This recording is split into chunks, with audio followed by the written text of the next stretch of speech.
ఆనం కంట్లో ఫెవికాల్ వేస్తే రియాక్షన్ ఏంటి తెలుసా? ఇదే. ఇదేంటి తెల్లగా ఉంది? తెల్లగా ఉంది ఇదేనా? ఇదేంటి? మా గార్డెన్ లో ఇదైతే ఏదో పువ్వు వచ్చింది. దీని గురించి మా నాన్నమ్మ స్టోరీ చెప్తుంది వినండి. అనుకుంటావా? సంవత్సరం ఒకసారి పోస్తాయి.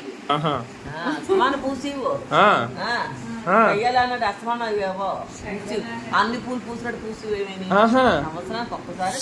ఓహో, అయితే ఏం చేయమంటావు ఇప్పుడు నన్ను వచ్చేసి? ఫోటో తీస్తే పూలు అలాగ అనుకోగలరు.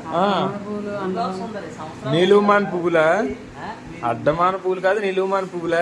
నా దగ్గర ఉన్న ఆస్కర్ ఫిషెస్ లో ఒకదాన్ని అయితే మిగతా రెండు చాలా భయంకరంగా కొరికేసామాట. నేను కాకినాడలో వచ్చేలోపు ఇదైతే జరిగింది. సో నేను దీన్ని తీసుకొని అక్వేరియం షాప్ అతనికి ఇచ్చేస్తా అంటే అతను ఓకే అన్నారు. దీన్ని తీసుకొని వెళ్ళాను. నెక్స్ట్ షాట్ లో చూడండి ఎలా తీసుకెళ్ళాను ఏంటి అన్నది.